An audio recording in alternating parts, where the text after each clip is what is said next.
What happens when a neighbor's petty revenge spirals out of control? This is the shocking story of how one simple dock dispute turned into a legal nightmare. Owning a lakeside property was supposed to be the dream. For years, I saved, planned, built my own sturdy dock, and enjoyed the peace that only comes from watching water ripple at sunset. It was my little world, until something unexpected disrupted it. It began with footprints. One morning, after a night of rain, I noticed muddy footprints on my dock, small, deliberate, not from animals. Someone had been there. At first, I shrugged it off. Maybe a neighbor's kid exploring. Maybe nothing. But then, it happened again. And again. Each time, more signs, a moved rope, a missing bait bucket, water pooled where no storm had touched. It felt off. Like someone was claiming pieces of my dock when I wasn't watching. A few days later, I finally saw her. A woman I didn't recognize, standing boldly at the end of my dock with a clipboard in hand, examining the planks like an inspector. Short blonde hair, expensive sunglasses, an attitude you could feel from 100 feet away. I stepped onto the deck, clearing my throat loudly. She didn't flinch. "Morning," she chirped, like nothing was wrong. "Lovely dock you've got here." "Just checking things out." I frowned. "Can I help you?" She turned, smiling too wide. "Oh, I'm Karen. I live a few houses down. I heard docks around here are community property." I blinked. "Community property?" I explained, calmly, that my dock was private, fully permitted, built and maintained by me. No one else had rights to it. Karen's smile didn't falter. She scribbled something on her clipboard and said, "We'll see about that," before strolling off like she owned the place. I stood frozen, watching her disappear down the path. Something in her tone, casual, almost rehearsed, set off alarms. She wasn't just nosy. She was planning something. That night, unable to shake the unease, I checked the county website. My permits were in order, my property line clear. Still, I couldn't help feeling like a storm was brewing. And I was right. The next morning, I woke up to find something floating half-submerged near the dock. A rope. Attached to it, a scratched rental boat. No sign of Karen. Just the beginning of a disaster I hadn't yet imagined. I stood on the shoreline, squinting at the strange boat tangled against my dock. The hull was battered, scratched along the side, and the cheap rental sticker half-peeled. No motor, no oars, just a limp, half-deflated vessel bobbing in the water like some abandoned carcass. It made no sense. Who would leave a rental boat like this? Why here, why now? The unease from yesterday curdled into something sharper. I grabbed a rake from my shed and fished the boat closer. As it bumped against the dock, I noticed a crumpled paper stuffed inside. Curious and cautious, I reached in with the rake, hooking the paper out without stepping onto the now creaking dock. It was a notice. Official looking. County letterhead. Notice of dock violation, unauthorized structures subject to removal. I stared, heart thudding. What violation? My dock was legal. I had proof. This had to be a mistake, or worse, a setup. I scanned the notice. At the bottom, scribbled in sloppy ink, was a complaint number. And under that, a signature. Karen M. My blood boiled. She filed a complaint? Based on what? Her 5-minute inspection and a clipboard? Shoving the paper into my jacket, I pulled the boat fully onto shore. I didn't need more evidence floating downstream. I needed answers. Fast. An hour later, after several calls, I finally reached a bored county official. She sighed as she explained that someone, Karen, had filed an emergency report claiming my dock was endangering community safety and encroaching public waterways. Emergency status meant they had to issue a provisional violation pending investigation. This happens more than you'd think, the clerk said lazily. Neighbor disputes, property fights. We always double-check before taking action. Double-check? But meanwhile, the violation stood, casting a legal shadow over my property. Worse still, the clerk mentioned a hearing, in 2 weeks, to resolve the issue. Until then, the dock's status was under review, meaning any idiot could cause more problems, and technically, I had limited rights to defend it. I hung up, stomach churning. That evening, as the sun dipped low, I noticed another change. Someone, likely Karen, had posted a wooden sign right at the edge of my driveway. Painted in bold, childish letters. Community property beyond this point. She wasn't waiting for the county. She was waging her own war. I ripped the sign down, furious, but deep down, I knew, this wasn't over. It had barely begun.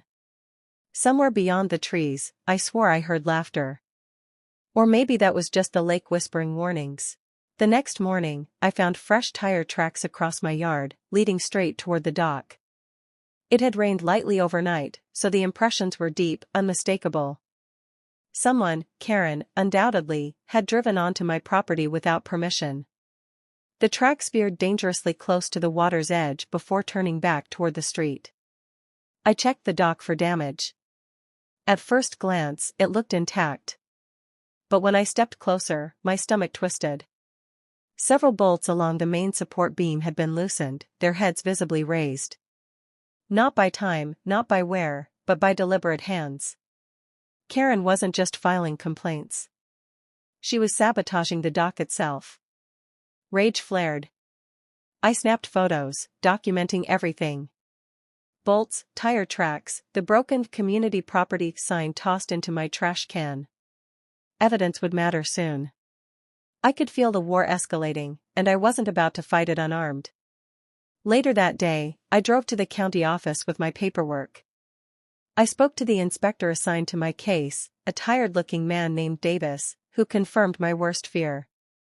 Yes, technically, under investigation, your dock is vulnerable. If she files another emergency complaint claiming imminent danger, we might have to issue a removal order before the hearing. She's vandalizing it. I hissed. I have proof. Davis raised a brow. Then you'll need a police report. Civil code only goes so far. Translation, I needed the law on my side. Immediately. By nightfall, a new worry gnawed at me. What if Karen struck again before I could act? What if she pushed harder, faster? I decided to stay up, watching from the window overlooking the lake. Hours passed. Midnight came and went. I almost dozed off when movement caught my eye. A flashlight beam, slicing through the darkness. There she was, Karen, sneaking down the embankment, dragging something heavy behind her. Something metallic. I couldn't see clearly, but it clanked against the stones as she crept closer to the dock. I grabbed my phone, hitting record. Hard hammering, I watched as she reached the end of the dock, and dropped the object into the water with a loud splash. Then she turned and hurried back up the hill, not even bothering to look around. What had she thrown? Why? I waited until I was sure she was gone before venturing outside. The night air was cold and damp, smelling of lakeweed and trouble. At the end of the dock, I shined my flashlight into the black water. Something glinted below the surface, bobbing just out of reach. A chain? A weight? I couldn't tell yet. But I knew, with a sick certainty, that whatever Karen had done tonight, it wasn't just petty vandalism anymore. It was sabotage with intent. And tomorrow, when the county returned for another inspection, they'd find the dock unsafe. Conveniently unsafe. Just as Karen planned. By dawn, I had a plan. No more waiting, no more guessing.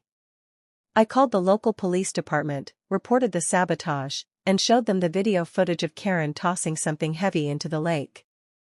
The officer, a gruff man named Morales, took one look at the recording and nodded. That's criminal mischief, he said. Maybe more, depending on what she dumped. He promised to file an official report and said they'd send someone out later to inspect the scene. Relieved but still seething, I decided to investigate further myself. With a neighbor's help, we used a fishing net to dredge the area around the dock. After several frustrating attempts, the net caught something heavy.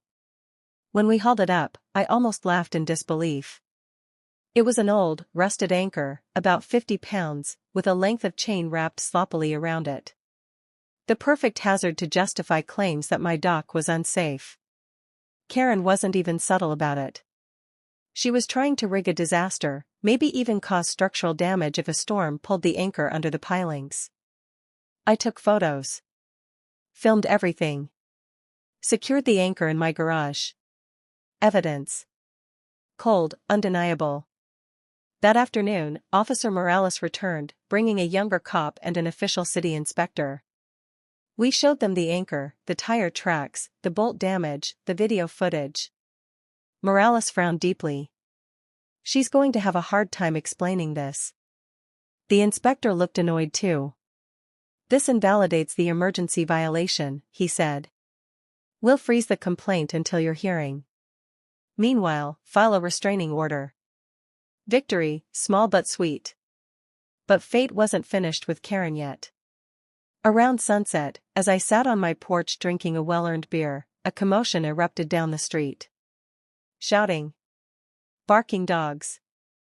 I hurried to the front yard just in time to see a chaotic scene unfold. Karen's rental boat, yes, the same scratched-up one, had somehow broken loose again. It was drifting away from her backyard toward the center of the lake. Karen was running along the shoreline, screaming into her phone, waving her arms helplessly. Her precious community property had turned traitor. Apparently, the storm that evening had snapped her makeshift mooring line, the same one she tied when trespassing on my dock days earlier.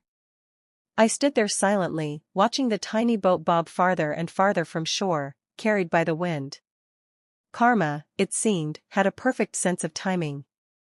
Later, I heard through the grapevine that Karen tried to file an insurance claim on the lost boat, only to be laughed at because the boat was never properly secured or authorized on her property in the first place.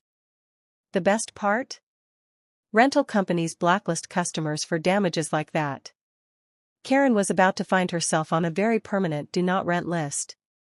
And somehow, I had a feeling she wasn't done losing things yet. I woke to the dull thud of an envelope hitting my front porch. A thick, official-looking folder stamped legal notice. My heart sank. Opening it, I recognized the letterhead from some law firm I'd seen in Karen's emails. She had hired an attorney. They wanted an immediate order to dismantle and remove my private dock, claiming irreparable harm and public safety risk. They gave me 5 days. The ultimatum felt like a punch to the gut. It was personal. I didn't panic. This was expected.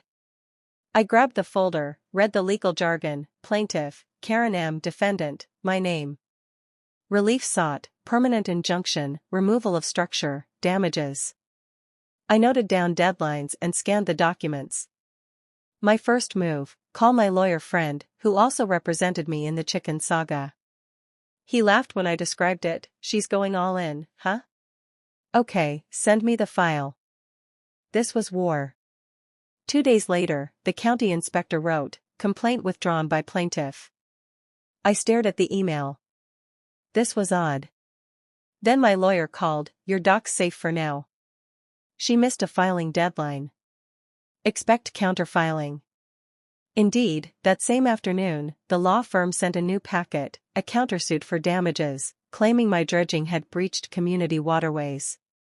They attached photos of the anchor I recovered. Suddenly, I was the one accused of sabotage. I sat back, stunned. Karen had tried to force me to remove the dock. Failing that, she tried to drag me through court for the very sabotage she orchestrated. Brilliant. I reported both packets to the HOA, plaintiff in the first, defense in the second. The board called an emergency session. I watched the livestream as neighbors shook their heads at her antics. The crowd was stunned. They reviewed the evidence I provided: anchor, footage, sign, bolt sabotage. They unanimously passed a resolution: revoke Karen's HOA voting rights and fine her for repeated code violations and harassing behavior. She filed one last desperate attempt, an emergency motion to seize the dock as evidence. The judge dismissed it the next morning, citing abuse of legal process. His words echoed in my mind: justice serves those who respect the rules, not those who exploit them. Judge's remarks: court records will reflect that plaintiff has engaged in harassment and frivolous litigation. That afternoon, tax notices and HOA statements arrived at Karen's door, thousands owed in fines, fees, and legal costs. Watched from my yard, sipping lemonade, as she stormed out to her mailbox, cheeks flushed. I saw her phone in her trembling hand, the weight of every guilty act pressing down. Daylight hit the water, my dock gleaming. It was unscathed, protected by laws, permits, and the chaos she created. Meanwhile, Karen learned a harsh lesson: when you weaponize the law to bully others, it can be turned against you. And that, in a court of law, is the finest cruelty of all. And as the sun rose over the water, I realized how fragile the illusion of control can be. The day after Karen's failed motion, I received an email from the HOA board, telling me that the situation had escalated to a point of no return. The email included a formal notice that Karen was facing an imminent hearing to discuss her actions. It wasn't just about the dock anymore. Karen had opened a Pandora's box, and now she was dragging all her neighbors into the mess. A day later, I received an official letter from Karen's lawyer, a settlement offer. It wasn't a peace offering. It was a demand to pay her legal fees and damages in exchange for her withdrawing any further claims. I couldn't help but laugh. After everything she had put me through, the audacity of that letter was shocking. I forwarded it to my lawyer immediately, who responded: "Let her try. We're not settling. We're not backing down." By this point, I was beyond just defending myself. This was no longer a mere property dispute, it was a personal vendetta. And I wasn't going to let her get away with it. I scheduled a meeting with the HOA board, determined to lay out all of Karen's actions and hold her accountable for every false accusation she'd made. It was time for her to face the consequences of her own schemes. The HOA meeting that followed was nothing short of a spectacle. Karen, who was usually so composed, stood at the front of the room looking more disheveled than I'd ever seen her. Her eyes darted nervously between the board members and the crowd of neighbors who had gathered to watch the drama unfold. Her lawyer was present, but even he seemed uncomfortable, as if he knew they were fighting a losing battle. After presenting the evidence, photos of the damaged property, the sabotage attempts, the legal documents, it was clear to everyone that Karen had overplayed her hand. The board members shook their heads in disbelief. It wasn't just about my dock anymore, it was about the damage Karen had done to the entire neighborhood's reputation and sense of community. The board voted unanimously to expel her from the HOA and demanded that she pay restitution for the damages she had caused. The final nail in her coffin was when a few neighbors, who had been quietly observing from the sidelines, stood up and told their own stories of harassment and intimidation by Karen. Suddenly, it wasn't just my battle. It was everyone's. As Karen stormed out of the meeting, her face as red as the sun setting over the lake, I felt a deep sense of satisfaction. This wasn't just about winning, it was about justice. Karen had thought she could use the system to break me, but instead, she had broken herself. The final chapter came sooner than expected. After the HOA's decision, Karen was forced to sell her house. The legal costs, fines, and damage to her reputation were too much for her to handle. Word had spread throughout the neighborhood, and no one was willing to buy her home. Eventually, she packed up her things and left, a shadow of the woman who had once tried to make my life a nightmare.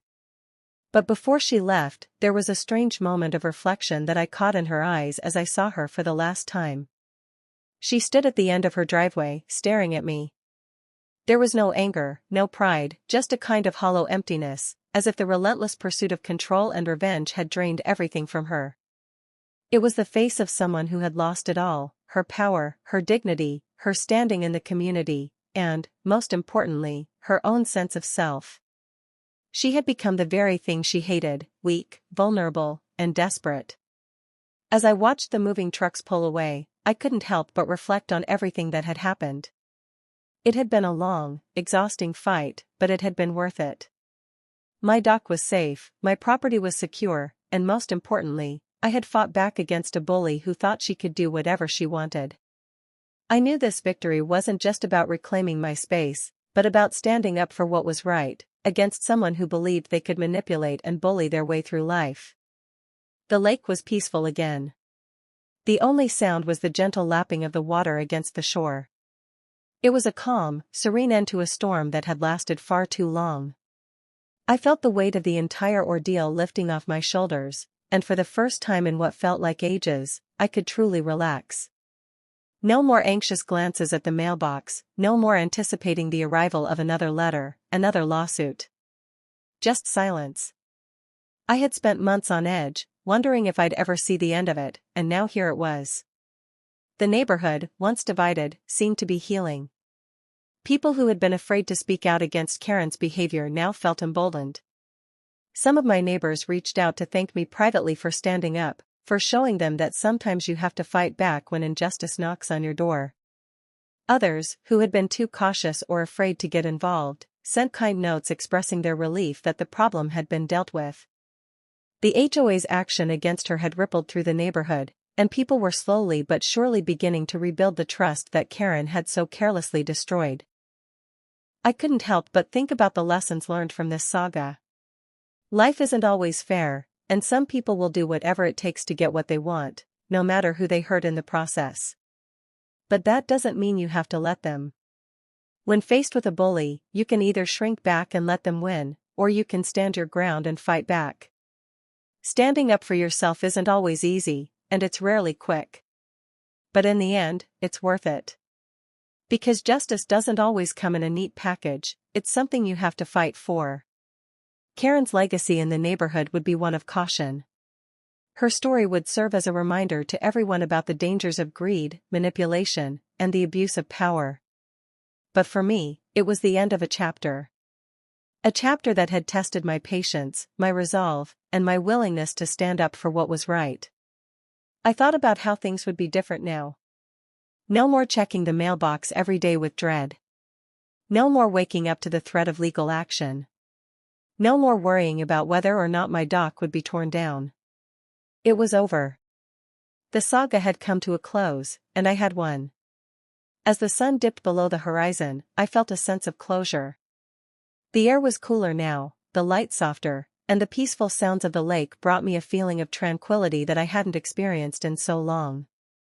I took one last look at the spot where Karen's house had stood. It was now a vacant lot, and it made me realize how quickly things can change. How fragile the illusion of control can be. You think you have the upper hand, but in the end, everyone has to face the consequences of their actions. The world seemed a little quieter now. A little more balanced. Karen had tried to make my life a living hell, but in the end, it was her own actions that led to her downfall. She had lost everything, while I had regained my peace. It was a bittersweet victory, but a victory nonetheless. This wasn't about gloating or getting revenge, it was about restoring order, about setting things right. And as the stars began to appear in the night sky, I felt a sense of peace wash over me. The end of the saga was here. I had fought for what was mine and, in the process, had learned more about myself than I could have ever imagined. Sometimes the hardest battles are the ones that bring the most clarity, and I was finally seeing things clearly again. It had been a long journey, but it had been worth every moment.